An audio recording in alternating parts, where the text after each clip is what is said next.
My high school football stadium is behind me off in the distance. The team is practicing for their first game. They want to be the best they can be.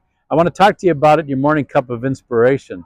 I actually worked with someone who was the best at their sport, Nadia Comaneci, considered to be the greatest gymnast in the history of the Olympic Games.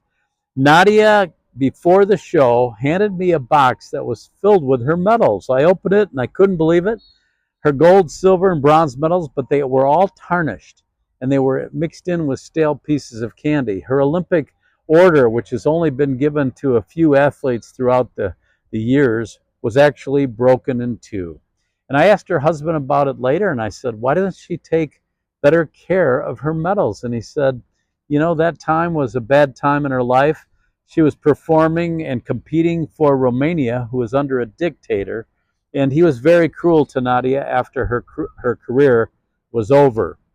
And I thought about how she worked so hard, and now all of those symbols of her accomplishments are rusty and tarnished. And it reminded me of Matthew 6:19 and 20, which says, lay not up for yourselves treasures on earth, where moth and rust doth destroy, and thieves break through and steal. But lay up for yourselves treasures in heaven, where none of that happens.